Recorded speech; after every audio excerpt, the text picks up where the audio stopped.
감사합니다. 오늘도 저희들은 주님의 음성을 듣고 그 음성에 기쁨으로 감사 화답할 수 있는 생명의 말씀이 우리의 심령 가운데 떨어질 것을 소망하며 듣습니다. 주께서 인도하시는 대로, 주께서 허락하시는 대로, 주께서 열어주시는 대로 그 길을, 그 말씀을 듣고 따라가게 하여 주옵소서.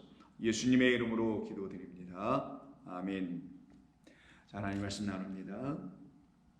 오늘은 어제와 같은 본문으로요, 누가복음 1장 26절 이하 38절입니다. 누가복음 1장 26절 이하 38절입니다. 함께 읽겠습니다. 여섯째 달에 천사 가브리엘이 하나님의 보내심을 받아 갈릴리 나사렛이란 동네에 가서 다윗의 자손 요셉이라 하는 사람과 약혼한 처녀에게 이르니 그 처녀의 이름은 마리아라. 그에게 들어가 이르되 이은혜를 받은 자여 평안할지어다. 주께서 너와 함께 하시도다 하니 처녀가 그 말을 듣고 놀라 이런 인사가 어찌함인가 생각하매 천사가 이르되 마리아여 무서워하지 말라. 내가 하나님께 은혜를 입었느니라. 보라 내가 잉태하여 아들을 낳으리니 그 이름을 예수라 하라. 그가 큰 자가 되고 지극히 높으신 이의 아들이라 일컬어질 것이요 주 하나님께서 그 조상 다윗의 왕위를 그에게 주시리니 영원히 야곱의 집을 왕으로 다스릴 것이며 그 나라가 무궁하리라.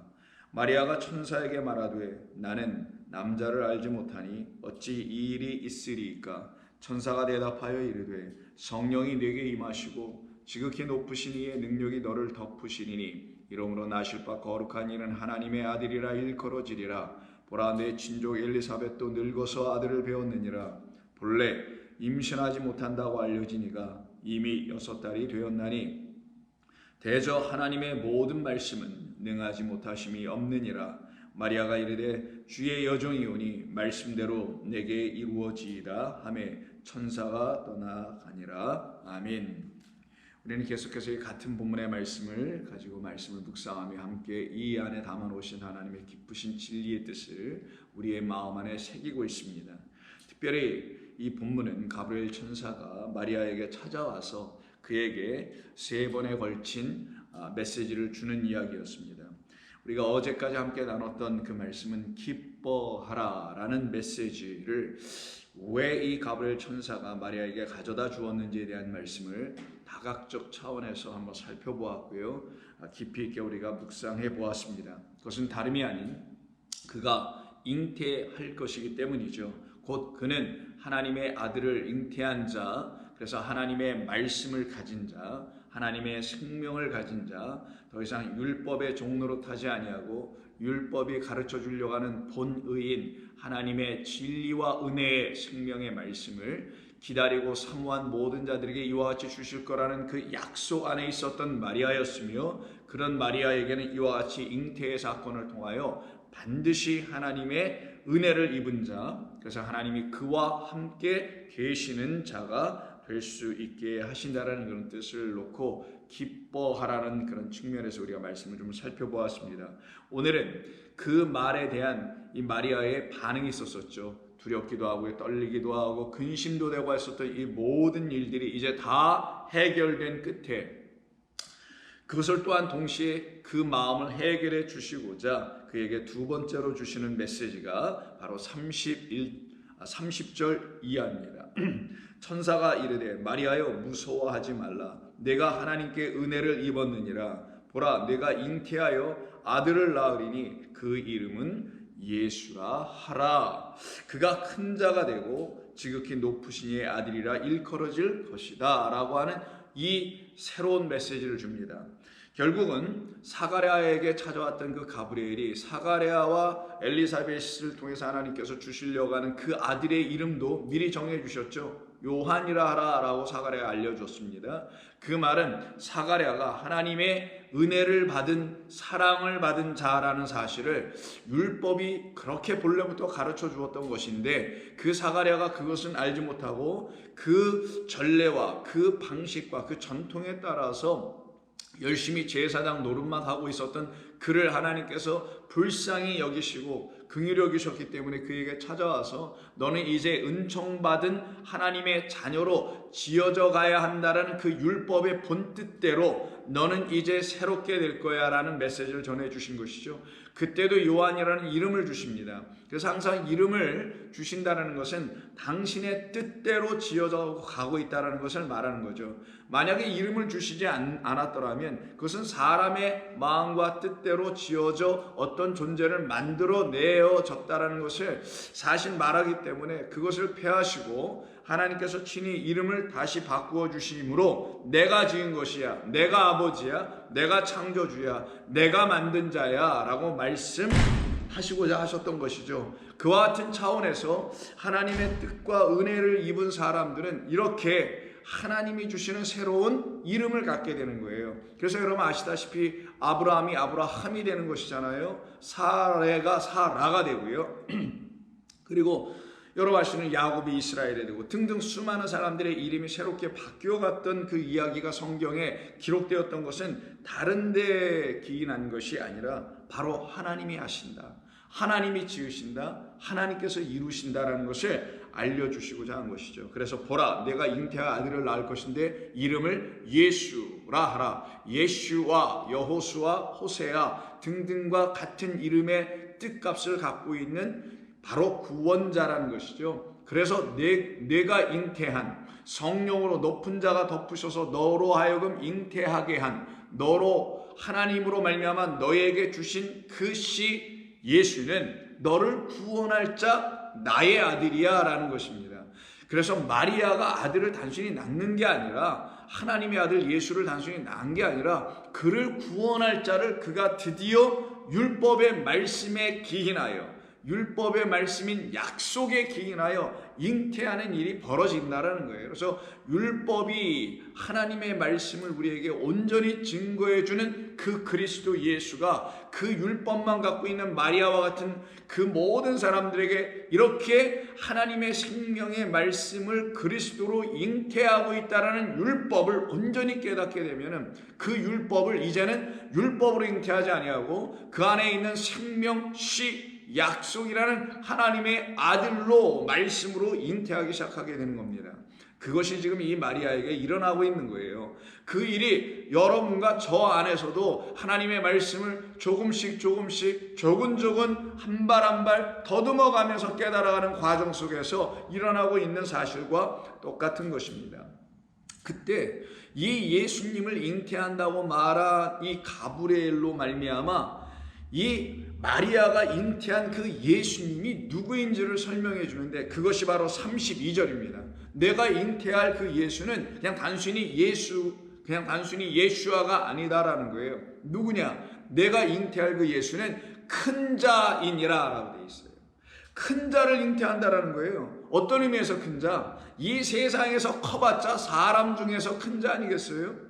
많은 걸 갖고 많은 권력과 큰 힘과 능력과 지식과 영향력과 권세와 권력과 재력과 이런 등등 이런 것들을 갖고 어떤 큰 힘을 발휘하는 사람들을 이 세상이 내놓는 큰 자라 하지만 결국 사람입니다. 그런데 내가 잉태한 그 예수는 내가 누구를 잉태했는지, 누구를 가졌는지, 누구로 말미암아 그와 같은 일이 일어났는지를 분명히 알게 해주는 큰 자로 잉태할 것이며 그러기에 그는 지극히 높으신 이의 아들이다. 그러니까 큰 자라는 개념은 마리아가 잉태하고 여러분과 저희가 함께 잉태해야 될 예수 그리스도라는 그 아들은 높으신, 그것도 지극히 높으신 하나님의 아들이라는 거예요. 그럼 여기서 지극히 높으시다는 말과 큰 자는 사실 거의 동격으로 사용하는 것이죠. 그러면 지극히 높으신 그 말은 하나님을 수식하는 거잖아요. 근데 여기 하나님이라는 말을 쓰지 않고요. 지극히 높으신 이에 이렇게만 했죠. 그럼 그 지극히 높으신 분과 앞에 있는 큰 자라는 것은 동격 아니에요. 그럼 지극히 높으신 그 큰 자는 또 누가 됩니까? 마리아가 잉태할 예수님이라고 한 것이잖아요. 그럼 마리아가 잉태한 예수님은 지극히 크신 분, 큰 자의 아들이다. 그가 큰 자의 아들이란 말은 큰 자이신 하나님, 지극히 높으신 우리 하나님께서 당신의 씨를 우리에게 주신다라는 거예요. 그걸 아들 갖는다고 하는 겁니다. 그럼 그가 주시는 씨는 무엇인가? 영이에요. 하나님이 씨가 어디 있어요? 그냥 영이시죠. 근데 그 영을 씨로 이해하기 위해서는 우리 안에 잉태하는 것으로 우리가 가졌다라는 것을 알게 해주시려고 말씀이라는 걸 도구로 삼아 당신의 영을 그 말씀으로 갖게 하시는 거죠. 그러니 하나님의 말씀은 우리에게 안으로 떨어져야 될 씨로 역할할 것이며, 그때 우리가 정말 갖는 것은 하나님이라는 영을 갖는 거예요. 그걸 성령 가졌다, 성령 받았다, 혹은 뭐 성령으로 인쳐졌다, 혹은 성령 충만했다고 말하는 것입니다. 그럼 이때 큰 자가 된다는 것은 마리아라는 모든 성도들이 잉태해야 될 큰 자인 그리스도를 말하는 거잖아요. 그럼 이 큰 자가 저와 여러분이라는 이 마리아들에게 잉태가 되면은 어떤 일이 있어야 될까요? 그 말은 뒤집어 봅시다. 그 그리스도 예수가 우리에게 큰 자가 되어 들어오셨다는 사실을, 우리가 그를 큰 자로 잉태했다는 사실을 우리가 어떻게 알 수 있을까라는 말과 같은 거예요.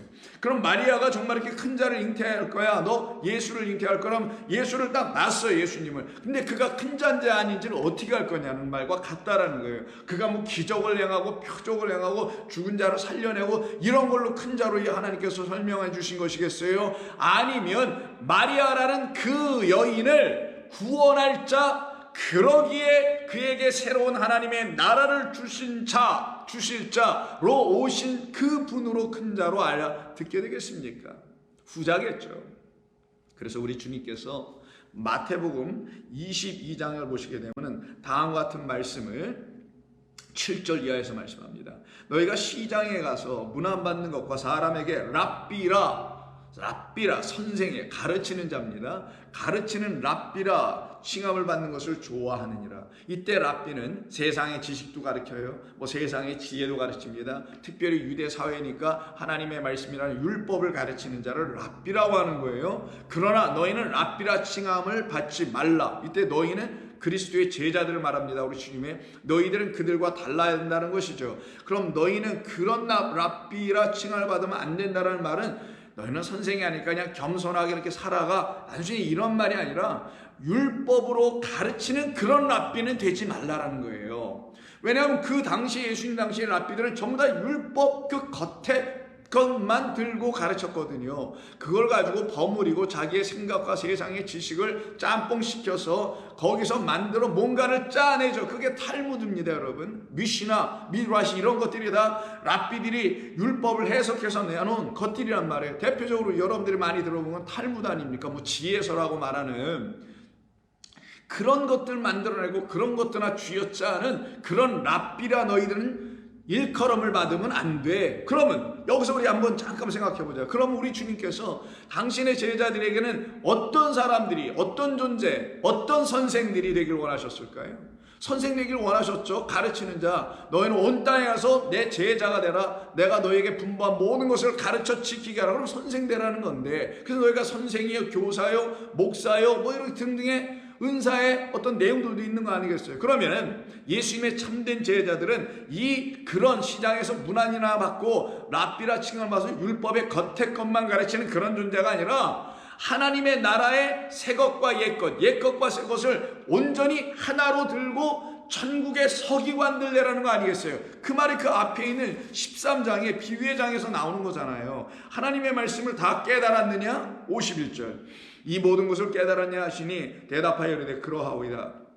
예수께서 이르시되 그러므로 천국의 제자된 서기관마다 너희는 이런 존재 되어야 된다는 거예요. 서기관은 쓰는 자입니다. 랍비는 쓴 걸 가지고 읽고 뭐 해석해주고 가르치는 자예요. 그럼 이때 서기관은 뭔가요? 하나님의 말씀을 다시 썼다라는 거예요.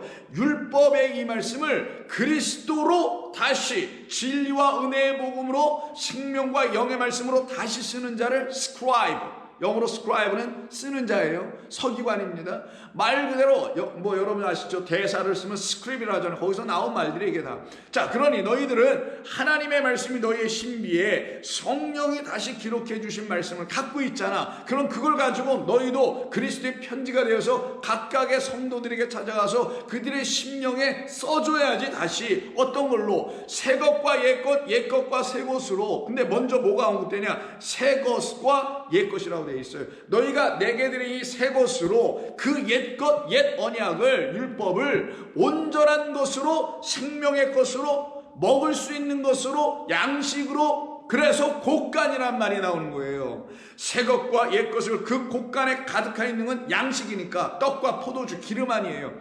그것으로 내주는 집주인과 같이. 그럼 주인이 많이 나오네. 주인. 그 주인과 너는 같아야 된다는 거죠. 그러니 너는 세상의 율법 나라, 세상 나라, 유대 나라, 종교의 나라, 이 나라들의 선생들처럼 그렇게 하지 말고 내가 가르쳐준 내 나라의 복음으로, 내 나라의 진리로, 하나님의 영이 아니면 알 수 없고, 하나님의 영이 아니면 담을 수 없고, 하나님의 영이 아니면 우리 신비에 쓸 수 없는, 머리에는 쓸 수 있지만 신비에 우리의 마음이 할례가 당하고, 거기에 다시 써주는 그런 서기관들을 말하는 거예요.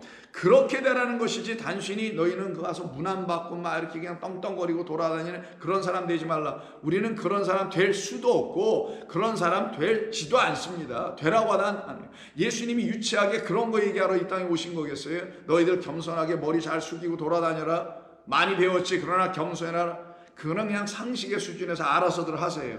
자, 그러니 그런 말이 아니겠죠. 그러나 너희는 랍비라 칭함을 받지 말라. 다시 23절 8절. 너희 선생은 하나요. 자, 여기서 계속 강조되는 건 하나입니다. 너희의 선생은 하나요. 너희는 다 그 선생과 함께한 형제. 그러면 그 선생은 이 형제의 형제라는 거잖아요. 같은 핏줄 안에서 나온 사람을 형제랍니다. 같은 하나님의 족보 톨레도토 약속의 말씀과 시 언약 안에서 만들어진 자를 형제라고 하는 거예요. 성경에서는 그걸 아델포이라고 하는데, 그 형제라고 말씀하시니 그 형제의 형제로 오신 분은 여기서는 본문의 문맥상에서는 너의 선생은 하나여라는 그 하나의 형제, 그 하나의 맏형, 우리의 그리스도, 우리의 형제, 그가 너희에게 선생이요 그가 하나일 뿐이다. 그 한 분에게, 그 하나에게 들어야 된다는 거예요. 두 번째는 땅에 있는 자를 아버지라 하지 말라. 너희 아버지는 한 분이시니 곧 하늘의 계신이니라. 또 한 분. 세 번째, 지도자라 칭함을 받지 말라. 너희의 지도자는 한 분이시니 곧 그리스도시니라. 이때 여기서 지도자라는 건 이끈다라는 말을 사용한 것뿐입니다. 너희를 진리 가운데 이끌고 아버지께로 이끌고 그 나라 안으로 들어가게 이끄는 분은 그리스도시라. 그러면 위에서부터 쭉 보자고요. 너의 선생은 하나다. 그 선생을 보내신 분은 너희 아버지 한 분이시란 말이고, 그가 와서 너희를 지도하고 인도하여 그 아버지의 나라로 이끌 것이라는 거예요. 그리고는 이 분이 누구인지를 다음 11절에 얘기해 줍니다. 그 하나로 계속 8, 9, 10절에서 말한 한 분 한 분, 한 분도 너희의 선생이며 한 분도 너희의 아버지며 그리고 한 분은 너희의 지도자라. 그 한 분을 누구라고 하냐? 11절에 바로 마리아가 잉태하게 될 예수이신데, 당신을 지금 다 말씀하시는 건데 그 예수를 누구로 잉태한다 그랬어요? 큰 자로 잉태한다 그랬죠. 바로 그 말이 다음 11절에 탁 튀어나온 거예요. 너희 중에 큰 자는 너희를 섬기는 자가 되어야 한다. 너희 중에 큰 자는 너희를 섬기는 자가 되어야 한다. 그러면 이들 중에 이 말씀을 듣는 너희라는 말이 8절부터 나왔잖아요. 그 너희 중에 큰 자가 누구냐고요? 그러면 제자들 중에 12를 쫙 세워놓아서 가장 나은 베드로입니까? 요한입니까? 누굽니까? 아니죠. 너희들 중에 큰 자가 누구냐? 그럼 다시 설명해 줄게. 그럼 너희들 중에 섬기는 자가 누구냐? 누구겠어요? 누구셨겠어요? 그리스도 예수고 한 분 선생, 한 분 하나님, 한 분 지도자, 그분이 너희들 12 중에 뭐라고요? 너희를 섬기는 자요. 섬기는 자니 그가 큰 자라는 거예요. 그러면 그 큰 자를 누가 잉태하는 거냐? 이 12 제자가 잉태하는 거예요. 그럼 12는 항상 어떤 의미? 아들의 의미죠. 12 아들, 12 제자, 야곱의 12 다 아들이란 말이에요. 하나님의 나라의 7과 10말씀을 가지고 그 말씀으로 아들이 된 사람들을 12라 하죠. 그 12제자를 모아놓고 지금 하시는 말씀이니 그들이 결국은 당신을 아들로 잉태한다는 거예요. 그럼 이들 모두가 다 누구냐? 사실 마리아들이죠. 우리라는 거예요. 하나님의 신부가 되어야 돼. 그들을 놓고 너희는 큰 자를 가져야 해. 그 큰 자가 너희 안에 있음을 알아야 해. 그 사람으로 그 존재로 내가 온 것이야. 나는 어디로 오냐? 너희들 안으로 잉태 들어가야 되는 거야. 그때 그들 안에서 어떤 일이 벌어진다고요? 그 큰 자가 하시는 일, 섬기는 일을 하신다라는 거예요. 이 섬기는 일이 일어나야만이 하나님의 나라가 그들 안에 드디어 비로소 세워지고 그 나라는 영원 무궁하게 되는 겁니다. 여러분들이 영원 무궁하게 된다는 거예요. 여러분들이 그래서 영원토록 산다는 거예요. 영생하는 자들이 된다는 거예요. 이게 성경과 이 말씀으로 오신 그리스도께서만 가르쳐 주신, 세상은 한 번도 얘기해 보지 않았던, 어딘가 얘기했으면 저 벌써 거기로 갔었을 겁니다만 여러분도 아마 그러시겠지. 누구도 얘기해 주지 않았기 때문에 이 그리스도 예수 안에 우리가 있는 거잖아요. 다른 데로 안 가고. 그래서 예수님께서 마태복음에 보시면 마태복음 20장에서도 이 세상에서 기적을 하고 있는 그 제자들을 불쌍히 여기시고는 뭐 오른편에 앉겠니 왼편에 앉겠니 말해서 서로 기재기를 하고 있죠. 내가 뭐 공로가 있니 공적이 있니 내가 그래서 우편에 앉을까요 좌편에 앉을까라고 하고 있는 그들을 놓고 우리 예수님께서 이렇게 말씀하십니다. 23절 너희가 과연 내 잔을 마시려니와 내 좌편에 앉은 것은 내가 주는 것이 아니라 내 아버지께서 누구를 위하여 예배하셨든지 그들이 얻을 것이니라 라고 말씀하시면서 다음과 같은 이야기, 이 세상 나라의 키재기들에 대한 이야기, 이 세상 나라에서 누가 큰 자인들에 대한 이야기를 25절에서 하십니다. 예수께서 제자들을 불러다가 이르시되 이방인의 집권자들이 그들을 임의로 주관하고 그 고관들이 그들에게 권세를 부리는 줄을 너희가 알거니와. 이게 바로 세상 나라의 큰 자들 아니에요? 권세를 막 행해 부려. 그래서 권세 때문에 눌려서 그 권세에 눌린 자들도 그 권세를 앙망하게 만들어. 나도 저런 권세 있어야 되는데, 나도 저런 권력이 있어야 되는데, 나도 저만큼 커야 되는데, 재력으로 인력으로 뭐 등등등등으로 커야 하는데, 그래서 그걸 앙망하게 만드는 세상의 주관자들, 이게 공중의 권세를 잡은 악한 영들이라는 거예요. 이들은 늘 너희들을 쫙 세워놓고 키재기나 한다 이런 얘기입니다. 그러나 너희 중에는 그렇지 않아야 하나니 너희들은 그래서는 안 되지. 너희 중에 누구든지 크고자 하는 자, 이게 오늘 본문에서 메가스라는 단어로 사용한 너가 큰 자를 잉태할 거라고 하는 그 예수를 말씀하는 거예요. 너희 중에는 그렇지 않으니 너희 중에 크고 누구든지 크고자 하는 자는 너희를 섬기는 자가 되고. 이 말 들었을 때 이들이 갑자기 뒤로 숨었을지 모릅니다. 우리가 생각하는 큰 자는 나를 누군가가 섬겨줄 수 있는 그런 큰 힘이 있는 자가 되는 걸 원했는데, 아니 우리 예수님이 말씀하시는 건 이건 너무나 다르네. 꼬리를 감췄을 거예요. 숨어버렸을 겁니다. 너희 중에 누구든지 크고자 하냐? 그럼 너희는 섬기는 자가 되어야 해 라고 먼저 일단 그들의 수준에서 이해하게 이렇게 딱 던져버립니다. 그럼 그들의 수준에서 이해한 건 제가 좀 전에 말씀드린 대로 나는 그런 큰 자 되고 싶은 게 아닌데요 라고 하는 그런 생각만 하고 있게 되겠죠. 그러나 우리 주님 말씀하신 큰 자, 여기서 섬기는 자는 당신의 나라, 아버지의 나라, 하나님의 말씀의 그 나라 안에 거한 자들을 놓고 말씀하시는 것을 이들이 아직 알지 못하기에 예수님께서 더 나아가서 말씀하신 것이 27절 너희 중에 누구든지 으뜸이 되고자 하는 자는 너희의 종이 되어야 하리라. 더 심각하게 말씀하시네요. 이들의 말이 쏙 들어갈 겁니다. 우리 큰 자 되고 싶지 않아요 이렇게 생각을 갖겠죠. 그런 그들에게 예수님께서 하고 싶은 말이 뭐예요? 아니야, 너희는 나라는 큰 자의 섬김을 받아, 나라는 큰 자 그 종의 섬김을 받아. 너희도 큰 자가 되어야 해 내 나라에서는. 근데 내 나라에서 큰 자는 종이 되는 것이며, 그리고 내 나라에서 큰 자는 그 종이 되어 섬겨주는 거야. 세상 나라는 너희들을 종으로 만들어서 자기 자신을 섬기라고 하잖아. 그래서 너희도 지금 세상 나라의 종이 되어 누군가를 섬기며 살고 있잖아. 그러나 내 아버지의 나라에서는 그렇게 하지 않는다. 아버지인 그 크고 가장 높으신 이가 너희를 섬기기 위해서, 너희를 섬기시고 계시다는 걸 알게 해주시기 위해서 나라는 자를 종으로 큰 자로 너희들에게 보내요. 너희 작은 자들은 나라는 큰 자가 아니면 그 작은 자의 삶에서 벗어나지 못하여 그 작은 자 스스로 세상에서 큰 자가 되고 싶어하는 그런 작은 자의 수준에 갇혀있는 너희들에게 하나님 불쌍히 여기서 나를 큰 자로 보내는데 너희들 밑으로 들어와서 너희들을 섬겨줌으로 정말 하나님의 나라에선 당신의 섬김으로 이렇게 내가 받아 이렇게 큰 자로 다시 거듭나야 되는 거군요. 아버지께서 나를 섬기셨던 거군요.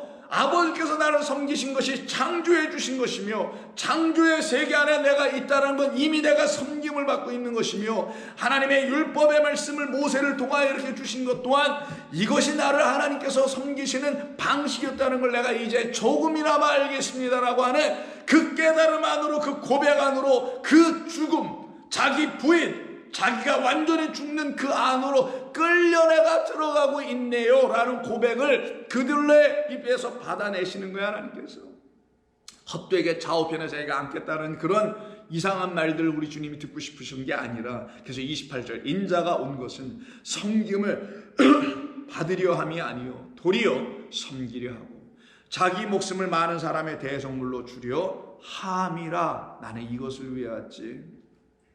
이렇게 하는 자는 큰 자야. 근데 너희 중에 이렇게 하는 큰 자 있니? 라고 물어보시는 거잖아요. 인류 속에서 인류의 역사 속에서 이렇게 한 그런 큰 자 있었니? 그런 자를 하나님께서 보내신 적이 있었니? 없었죠. 없죠. 다 이렇게 대답할 수밖에 없게 되는 거예요. 자기를 어떻게 하는데 자기의 목숨을 많은 사람들의 대속물로 많은 사람을 위해서 자기 한 목숨 던져 죽겠습니다. 이런 사람은 역사 속에서 수많은 영웅들로 많이 나타났죠. 그러나 여기서 말씀하는 대속물로 자기 목숨을 내준 그런 큰 자가 있었는가? 없었습니다. 주님 그런 사람은 이 땅에 없었습니다. 하나님은 그런 사람을 우리에게 보내신 적이 없었습니다.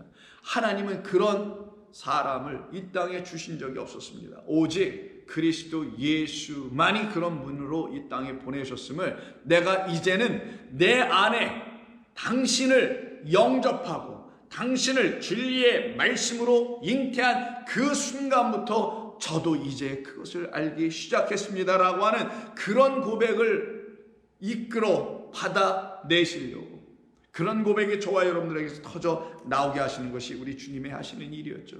그래서 이 큰 자를 마리아가 지금 잉태했다라는 말은 바로 섬기는 종으로 우리 그리스도께서 우리 안으로 들어오신다라는 걸 말하는 거예요. 잉태한다는 건 안으로 들어오는 거잖아요. 이 뱃속이든 어디든. 그러는 잉태한다는 그 말은 예수께서 우리 안으로 들어오셔서 우리를 안에서 섬겨주시는 진리의 영이 되신다. 그래서 우리 안에 하나님의 마음과 말씀을 넣어주시니 우리의 속사람이 새롭게 되는 거예요. 그때 그 속사람들은 세상의 법과 세상의 말을 사랑하는 사람들이 아니요 하나님의 법을 즐거워하고 기뻐하는 자들이라고 로마서 7장 22절에서 바울의 그 고민 가운데서 그러나 나는 내 속사람으로는 이 곤고한 내 영혼은 그러나 내 안에 있는 그 속사람으로는 항상 하나님의 법을 즐거워 기뻐한다고 하지 않습니까?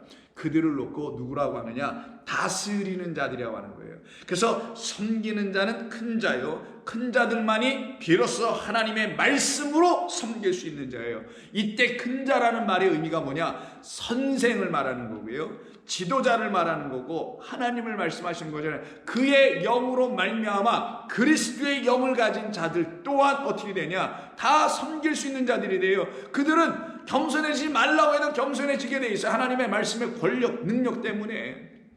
그리고는 진짜 겸손을 하죠. 그 삶을 살죠. 어떤 겸손? 사랑의 진리의 말씀을 전하는 겸손한 자들이 되는 거예요. 자기의 생각과 마음 이런 걸 전해주는 게 아니에요. 자기의 지식 부렁이 이런 것들이 있잖아요. 그런 걸 전하는 사람들은 겸손한 자들이 아닙니다. 그래서 이렇게 보면은 들어보면은 자기 이야기나 자기의 말과 자기의 학문, 자기가 무슨 배운 거 이런 걸 쫙 나열해서 얘기하는 거는 그건 하나님 앞에서 죄악 중에 죄악이에요. 교만한 자예요. 교만한 자는 어떻게 하신다고요? 쳐버리신다면서요. 그게 바로 교만이에요. 그럼 겸손한 사람은 누구냐? 자기 말, 자기 생각, 자기 지식을 갖고 있지 않고 그 말을 안 하게 되는 거 없으니까 할 수도 없지. 있지도 않은데 어떻게 하겠어요? 있어야 좀이라도 할 텐데 없어졌으니 못하게 되고 새로운 것, 하나님의 것, 하나님의 마음, 하나님의 진리가 자기 안에 들어왔으니 그 말 말하는 거예요. 이들을 성경이 겸손한 자라고 하는 거예요. 이들을 종이라고 하는 거예요. 주인의 말만, 주인의 명령만 따르는 거니까 종은. 그래서 누가복음 22장에서도 24절 이렇게 말합니다. 또 그들 사이에 그중 누가 크냐 누가 매가 쓰냐 하는 다툼이 난지라. 예수께서 이르시되 이방인의 임금들은 그들을 주관하며 그 집권자들은 은인이라 칭함을 받으나. 마태복음과 같은 병행 본문이죠. 근데 이 다음 절이 26절에서 누가는 이 본문의 하나를 다르게 써 줍니다. 이게 바로 누가를 통해서 하나님께서 우리에게 또 가르쳐 주시려고 하는 깨달음들이 되는 거예요. 너희는 그러면 안 되지. 너희는 그렇지 않을지니 너희 중에 큰 자는 젊은 자와 같고 다스리는 자는 섬기는 자와 같을 것이라. 그럼 여기서 새롭게 든 건 젊은 자와 다스리는 자네요. 이 말이 새롭게 들어왔어요. 아까는 큰 자는 섬기는 자가 되고 종이 된다는 말로 마태복음 얘기했지 않습니까? 근데 누가복음에서는 섬기는 자 있고 큰 자 다 있는데 그 안에 두 단어를 새로 껴넣었어요. 그게 뭐냐? 큰 자는 젊은 자가 되어야 돼. 그리고 다스리는 자는 섬기는 자가 되어야 돼. 그러면 큰 자와 다스리는 자가 동격이고 섬기는 자와 젊은 자가 또 동격이 된 거잖아요. 왜? 보세요. 큰 자는 젊은 자와 같이 되고 다스리는 자는 섬기는 자와 같으니 큰 자 그리고 다스리는 자는 한 묶음이 될 거 아니겠어요? 그럼 큰 자는 누구냐? 하나님의 말씀을 가진 자예요. 그들은 하나님의 말씀으로 다스리는 자라는 겁니다. 그런데 여기서 좀 이해가 좀 잘 안 되는 게 젊은 자가 큰 자인가? 큰 자는 젊은 자와 같고라고 하면 이 젊은 자가 뭘 의미하는 건가? 왜 갑자기 큰 자는 젊은 자가 돼야 된다는 거야? 그럼 앞에 있는 큰 자는 노인이라는 건가? 이렇게 봐도 저렇게 봐도 잘 이해가 안 돼요. 그럴 때는 원어를 들여다 봐야 합니다. 그때 보니 이 젊은 자라고 번역한 이 말이 헬라어 네오스인데 이 네오스는 젊은 자라는 말로 하면 안 돼요. 이 네오스는 새로운이라는 단어입니다. 여기서 나온 말이 네오스, 뉴라는 말이 나오는 거예요. 새로운이라는. 자, 그러면 다시 읽어보죠.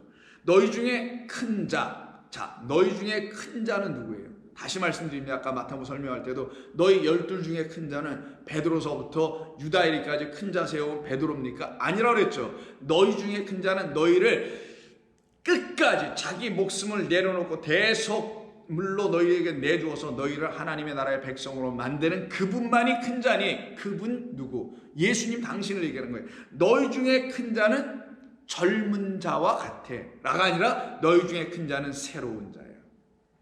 너희 중에 다스리는 자는 섬기는 자야. 너희를 하나님의 나라의 말씀으로 다스리는 자는 너희를 섬기는 바로 나야. 너희를 섬기는 바로 나. 그가 너희에게 큰 자요 너희에게 새로운 자지. 그럼 이때 새로운 자라는 말의 의미로 그래서 왜 누가는 쓰게 되었던 이유가 뭘까요? 이때 새롭다라는 말은 여러분이 누가복음 같은 누가복음을 통해서 한번 볼게요. 누가복음 여기서 새롭다라는 말은 누가복음을 통해서 보게 되면 누가복음 5장에 보시면은 예수님께서 그 죄인들과 세리들과 뭐 창녀들과 같이 식사를 자꾸만 하십니다. 그러니까 이 바리새인들이 이렇게 보고서 제자들을 비방하며 얘기하는 이야기가 30절이에요. 바리새인들이 그들의 서기관들이 그 제자들을 비방하여 이르되 너희가 어찌하여 세리와 죄인과 함께 먹고 마시느냐. 이때 중요한 거는 먹고 마심이에요. 그리고 누구와 먹느냐? 세리와 죄인들 뭐 창녀 등등입니다. 예수께서 대답하여 이르시되 건강한 자에게는 의사가 쓸데없고 병든 자에게만 쓸데있기 때문에 내가 세리와 죄인과 함께 먹는다라는 거죠. 그럼 세리와 죄인은 병든 자, 의사 필요한 자라는 거예요. 영적을 얘기하는 겁니다. 내가 의인을 부르러 온 것이 아니에요. 죄인을 불러 회개시키러 왔노라. 그들이 예수께 말하되 요한의 제자는 바리새인들이 여기서 멈추지 않고 한 번 더 도전을 하네요. 하고 나오는 말이 뭐냐? 세례 요한을 놓고 지금 들먹입니다. 자, 세례 요한은 당대의 슈퍼스타 아주 큰 사람이요. 그래서 세례 요한이 그냥 뭐 그 이상한 옷을 입고 막 요단강에서 세례를 주고 독사의 자식들아 돕기의 날에 너희 이미 뿌리에 놓였다라고 하면 많은 사람들을 막 회개시키는 역사가 일어났잖아요. 그래 그를 막 쫓아나가고 있어요. 그가 큰 자입니다. 그들에게 지금. 그래서 그 큰 자를 끌고 들어와서 이들이 예를 들어 쓰려고 하는 게 바리새인들의 죄수예요. 보세요. 그들이 바리새인들이 예수께 말하되 요한의 제자는 세례 요한의 제자는 자주 금식하며 기도하고 바리새인의 제자들도 또한 그리하되 당신의 제자들은 먹고 마시나이다. 여기서 금식과 먹고 마심이 이렇게 확 둘로 나눠져요. 마치 요단강 나눠지고 홍해 쫙 갈라지듯이 뭔가 이렇게 쫙 갈라지는 이야기가 나와요. 진리의 그리스도가 이들 가운데 떨어지니까 이들이 둘로 이렇게 딱 나눠져 있는 선악의 지식을 갖고 있다는 걸 보여주는 거예요. 금식과 먹는다는 말은 같은 말인데 이걸 이들은 둘로 나눠서 생각해요. 세례 요한은 금식도 하고 기도도 열심히 하는데 당신은 왜 이렇게 그런 거 안 하는 거예요? 당신은 왜 먹는 거예요? 그럼 세례 요한과 예수는 서로 다른 것을 얘기하고 있다는 거잖아요. 이게 바로 두 마음으로 하나님의 마음을, 하나님의 말씀을 읽는 자들이 갖고 있는 태도들이죠. 그때 이 먹는 얘기를 하고 있을 때 예수님께서 이런 비유를 들고 나오십니다. 예수께서 그들에게 이르시되 혼인집 손님들이 신랑과 함께 있을 때 너희가 그 손님으로 금식하게 할 수 있느냐? 거기서 또 노가 나와야 되겠죠. 그러면 금식하면 안 된다라는 대답을 이들이 안 할 수가 없어요. 이 말에는. 그러면 그들이 지금 불들고 들어왔던 요한의 제자들은 자주 금식한다는 말은 이제 여기서 지워지게 됩니다. 그거 일단 한번 예수님께서 쳐버리신 거예요. 요한이 자주 금식하는 건 그런 뜻으로 한 거 아니야. 이거부터 쳐내시는 겁니다.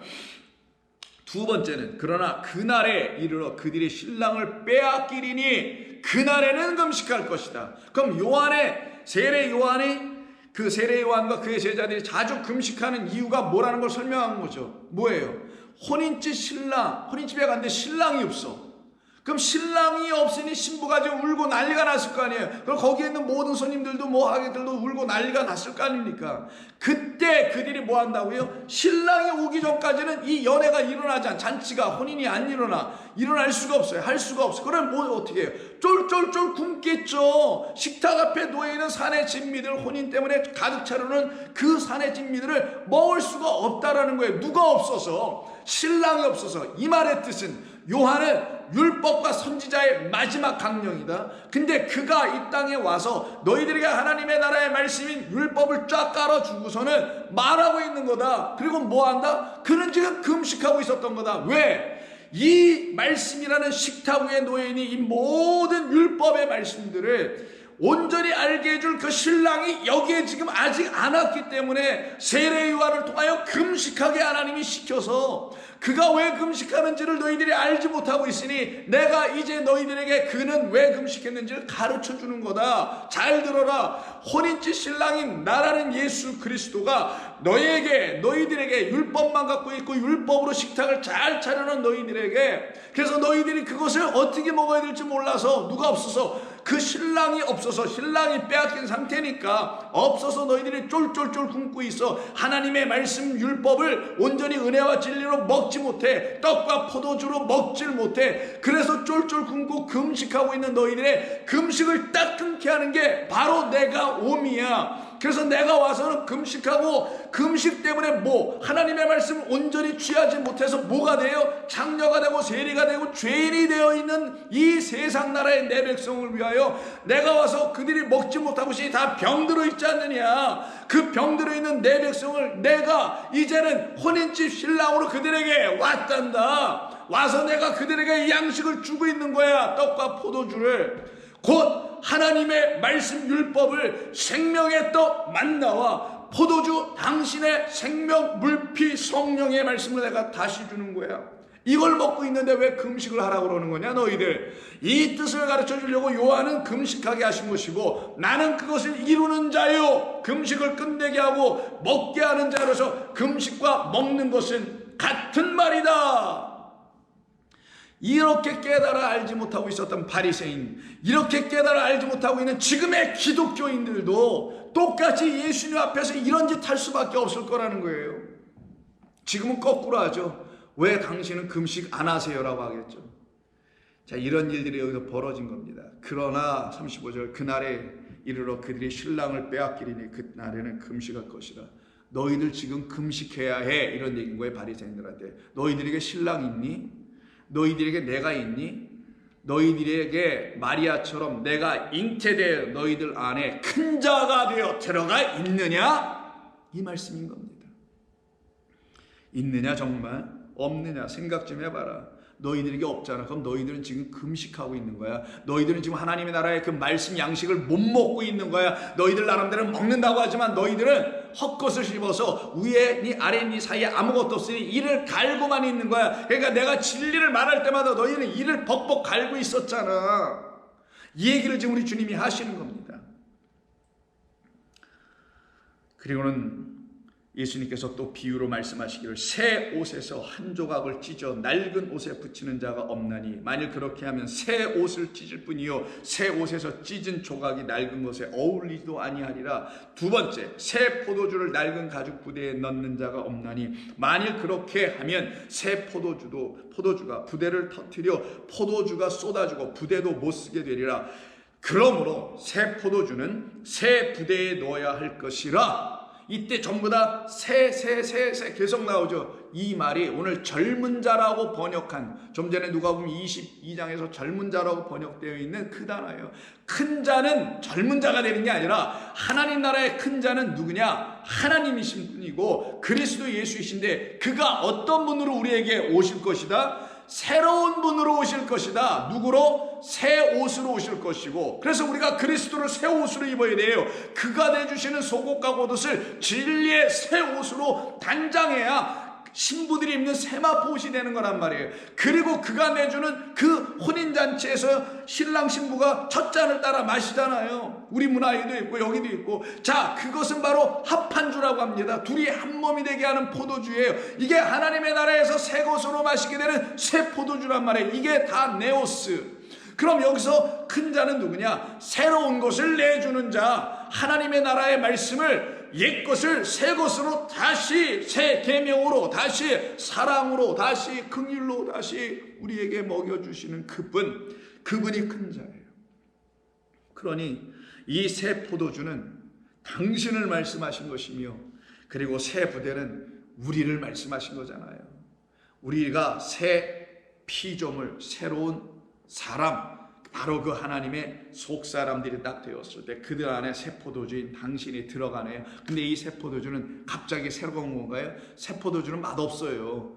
묵어야 맛있잖아요. 그래서 나는 이미 창세 이전서부터 오랫동안 아니 영원토록 너희들에게 찾아오기로 되어 있는, 그래서 너희들의 혼인잔치 그날에 내가 혼인잔치의 신랑이 되어 너희들에게 따라주게 될 그 묵고 오래되고 온전히 숙성되어서 아주 맛있는 포도주 생명의 음료로 내가 너희들 안에 들어가게 될 거고 너희들로 마시게 할 거야. 그래서 나는 새 포도주요, 그리고 나는 오래된 묵은 포도주다.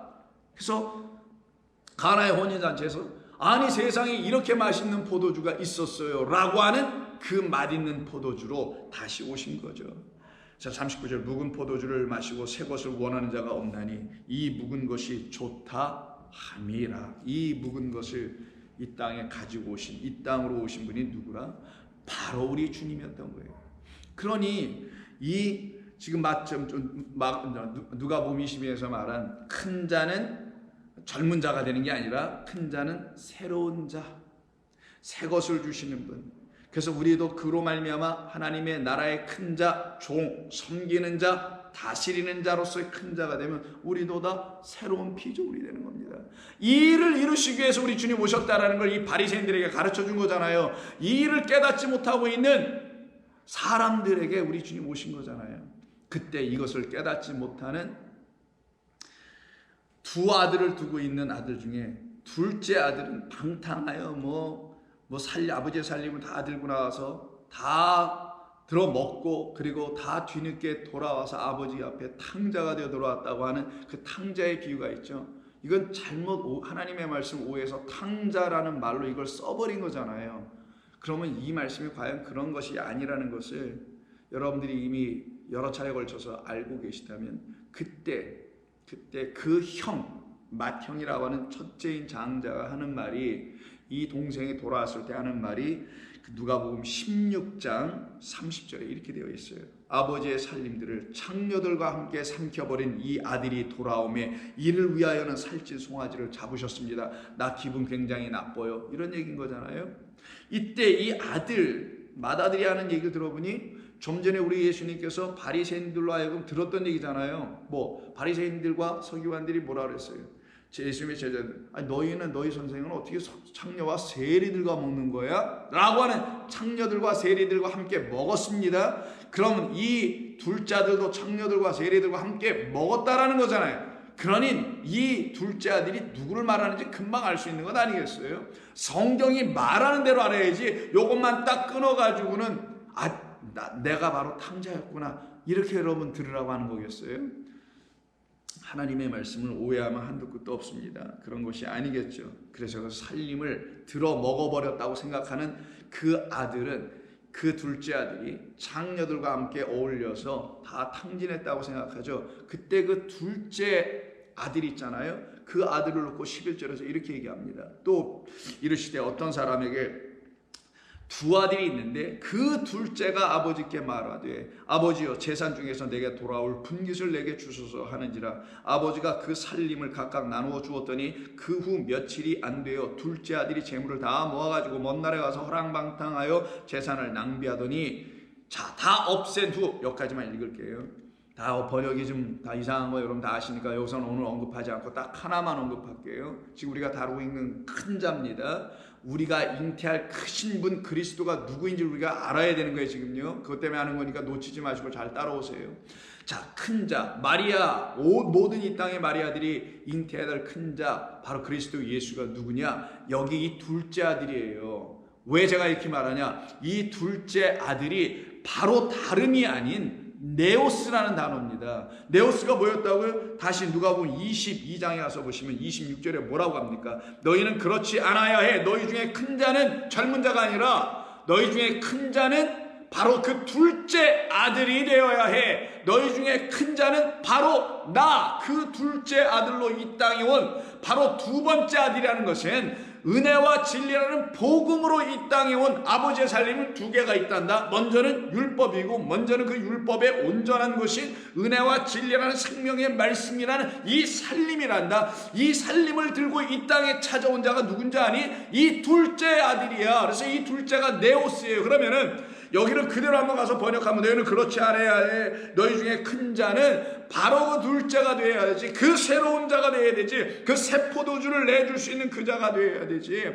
그만이 너희들을 온전히 다스릴 수 있게 되는 거야. 근데 이 말씀 누가복음 22장 24절 이하에 있는 이 말씀이 어디에 붙어서 연결되어 나온 것이냐? 바로 다름이 아닌 그 위에 앞에 있는 유월절 만찬의 이야기 속에 붙어 있는 거예요. 이게요. 유월절 만찬 보니까 예수님께서 당신의 몸과 그 살과 피를 내주셔서 이것은 내 살이요, 이것은 내 피다 할 때 그 살에 해당되는 건 하늘의 진리의 떡인 만나를 말씀하신 하나님의 말씀이었고, 오병이고, 내가 바로 그 말씀을 너희들에게 생명의 말씀으로 주게 해서 피를 흘려줄 거야. 피는 생명이니까, 피 흘림이 없는 제사는 제사도 아니니까. 그래서 그 말씀을, 그 떡을 포도주라는 피, 곧 생명의 말씀 떡으로 먹게 해주겠다는 게 떡과 포도주란 말이에요. 그 너희들이 먹는 하나님의 말씀을 생명 없는 말씀으로 주고 있는 이 땅 율법의 이 종로로 타고 있는 세상에 내가 와서 너희들은 그렇지 아니해야지. 너희들은 내가 주는 이 말씀 떡을, 나를 이제 내가 내주는 생명으로 먹어야지. 그래서 그때 우리가 먹을 때는 생명을 주는 성령의 법 진리로 딱 먹게 되는 거예요. 그게 바로 우리를 해방시키는 거고 자유케 하는 것 아니겠습니까? 그래서 유월절 이 식사를 하실 때 16절에서 내가 너희에게 이르노니 이 유월절이 하나님의 나라에서 이루어지기까지 다시 먹지 아니할 것이다. 근데 다시 드실 겁니다. 언제 드시냐? 내가 너희에게 이르노니 내가 이제부터 하나님의 나라에가 임할 때까지 포도나무에서 난 것을 다시 마시지 아니하리라. 마가복음에서 뭐라고 합니까? 그것을 새 것으로 마시는 날까지. 그 새 것을 갖다 여기 누가복음에서 20절에서 뭐라고 하냐? 저녁 먹은 후에 잔도 그와 같이 하시어 자 하셔 이르시되 이 잔은 내 피로 세우신 새 언약이다. 이게 새 것으로 먹는 거예요. 이게 하나님의 말씀을 새 포도주로 먹는 거예요. 묵은 옛날 것으로 옛 것으로 먹는 게 아니라 새 언약으로 오신 그리스도 예수로 말미암아 하나님의 모든 언약이 하나로 딱 취해지게 되는 것. 그걸 우리로 하여금 당신이 주시는 말씀을 가지고 들어온 하나님의 나라 안에 있는 사람들은 다 이렇게 새 것으로 마시고 새 언약으로 갖게 되고, 그들이 큰 자다, 그들은 다 둘째 아들이다, 그들만 아버지께로 간다. 이게 소위 prodigal son, 탕자의 비유라고 사람들이 알고 있는 그 둘째 아들이 다 이 땅에 오셔서 완성하고 가시는 모습. 그럼 우리도 똑같이 그 둘째 새로운 피조물 내었으니까 새 것이 되어 새 포도주가 되어 그 하나님의 말씀 그대로를 다 이루고 하나님 나라 가는 것이지, 이루지도 못한데 어딜 갈 거냐고요. 그때 우리 안에는 하나님의 다스림이 시작됩니다. 이 다스림을 바로 나라라고 하는 거예요. 바실레이아 왕국이죠. 바실레이 왕입니다. 바실레이 다스리다예요. 그러니 그리스도를 잉태하면, 마리아야 너가 그리스도를 잉태한다, 그럼 그가 너에게 이렇게 큰 자가 되어 새 것을 내준다. 그럼 너희 안에 다스림의 역사가 있어. 그 다스리는 걸 원한다. 다스려진 그 자체가 누군가 이렇게 다스려. 그럼 그건 나라예요. 왕국이에요. 그래서 오늘 본문에서 뭐가 튀어나오는 거냐면은 지극히 높으신 아들이라 일컬어질 것이요, 32절에 그 다음에 주 하나님께서 그 조상 다윗의 왕위를 그에게 주시리니 영원히 야곱의 집을 왕으로 영원토록 다스릴 것이다. 이렇게 다스림을 받는 사람들 안에 뭐가 있느냐? 진짜 생명이 있는 거예요. 세상의 것으로 다스려지지 않아. 이들은 더 이상 그렇게 빼앗길 수가 없게 되어 있습니다. 그래서 골로새서 3장에 보시면, 그러므로 1절에 너희가 그리스도와 함께 다시 살리심을 받았으면 위의 것을 찾으라. 거기는 그리스도께서 하나님 우편에 앉아 계시느니라. 위의 것을 생각하고 땅의 것을 생각하지 말라. 위의 것 하나님의 나라에, 땅의 것 이 세상의 나라를 말합니다. 하지 말라. 이는 너희가 죽었고 너희 생명이 그리스도와 함께 하나님 안에 감춰졌으니 우리의 생명은 그리스도다. 우리의 생명이신 그리스도께서 우리 안에 나타나셔서 그와 함께 영광 중에 우리는 그를 배우는 놀라운 역사가 우리 가운데 일어나게 될 것이다. 그래서 누가복음 7장에 보시게 되면요, 이렇게 그 예수님을 놓고서 왜 세리와 죄인들과 이렇게 먹는 거야? 라고 하며 저 사람은 이상한 사람이야, 저 사람은 큰 자가 아니야 라고 하는 바리새인과 뭐 등등의 사람들에 의해서 힐난을 끊임없이 당하고 있었던 예수님께서 하루는 사람들에게 이런 말씀을 주십니다. 이 말씀이 사람들이 들을 때 이게 뭔 말인가 하고 이해하기 쉽지 않은 말씀 툭 던지시는 게 누가복음 7장 24절이에요. 요한이 보낸 자가 떠난 후에, 세례 요한이에요. 예수께서 무리에게 요한에 대하여 말씀하십니다. 자, 제가 왜 이 말씀을 여기서 끌고 오겠어요? 사가랴를 통해서 요한을 낳게 하시잖아요. 그리고는 마리아를 통해서는 그리스도를 낳게 합니다. 이것은 우리 안에서 이루어질 두 번의 나음의 역사를 다 설명하려고 하는 거예요.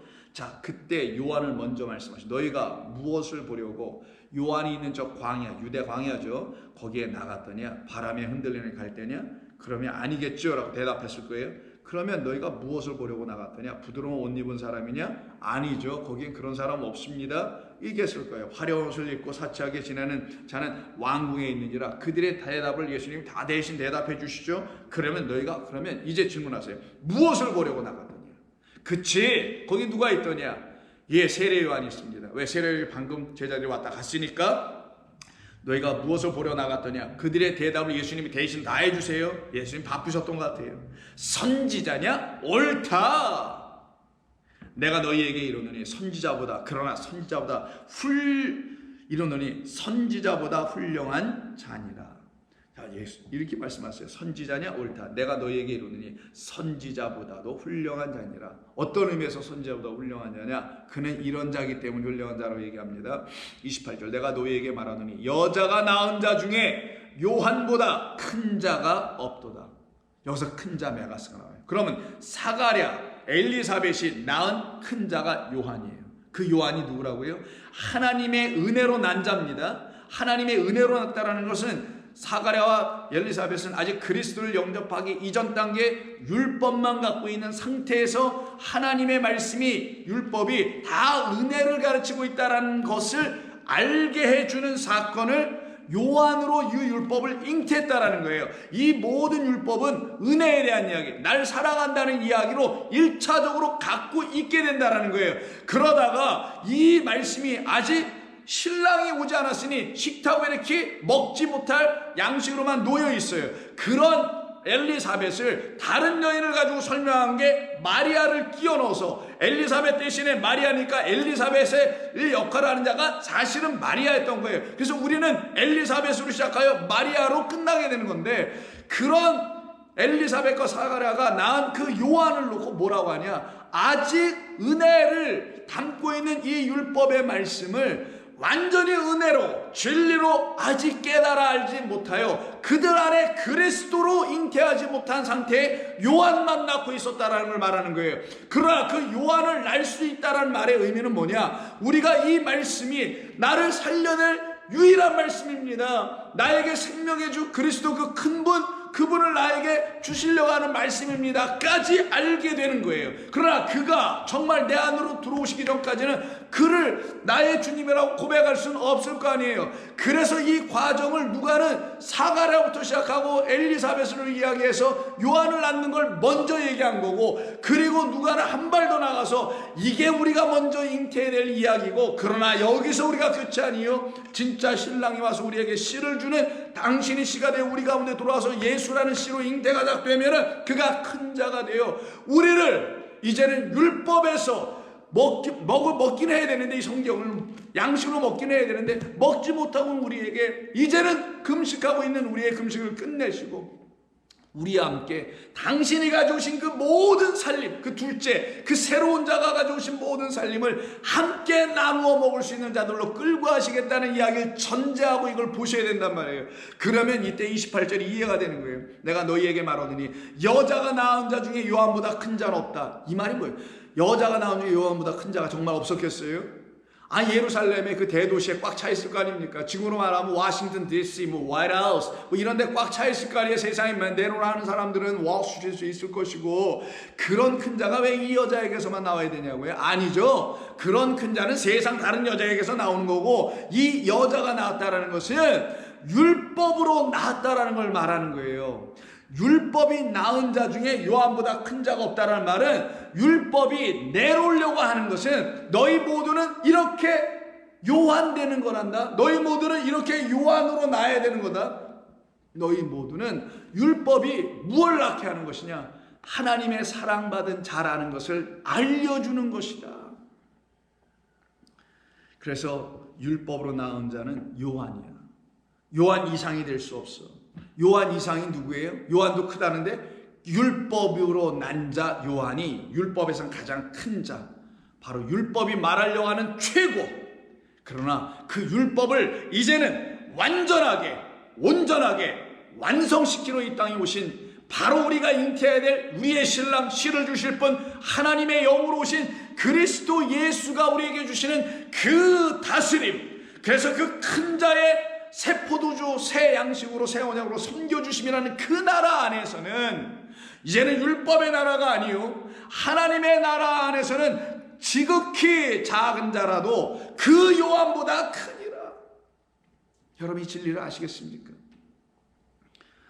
하나님의 나라에서는 하나님의 말씀으로 다시 우리가 잉태가 되어 하나님의 말씀의 그 뜻들이 무엇인지, 율법이 말하려고 하는 것이 무엇인지를 드디어 알게 되는 모든 사람들은 율법을 넘어서 버린다라는 거예요. 그러면 율법을 넘어서 버리니 율법에서 가장 큰 자가 그에게서 끝이 나버리고 하나님의 나라에서 이제 시작이니 가장 작은 자일 수 있겠죠. 그러나 그는 율법의 나라에서 가장 큰 자보다 크니라. 이것이 바로 마리아가 그리스도 예수를 잉태해야 할 이유였으며, 잉태하게 하시기 위해서 하나님께서 우리 모두에게 주신 약속이요 맹세요 언약이었던 것입니다.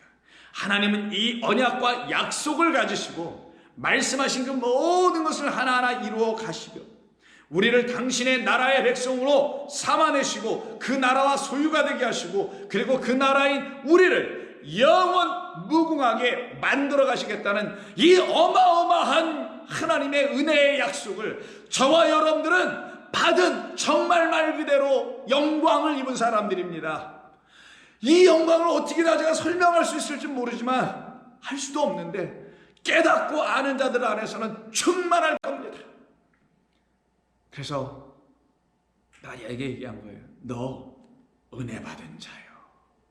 기도하겠습니다. 하나님 고맙습니다. 오늘도 저희들에게 주신 귀하고 복된 말씀 감사합니다. 이 말씀을 성령께서 성도들로 하여금 잘 깨달아 마음에 생명의 양식으로 말씀으로 가질 수 있도록 당신이 도와 주실 줄로 믿습니다. 당신께서 돕지 아니하시고 깨우쳐 주시지 아니하면 이 말씀을 누가 깨우쳐 줄 수 있사오니까. 우리 주님만 의지하는 모든 성도들 위해 하나님의 역사가 일어날 줄 믿고 예수님의 이름으로 기도드립니다.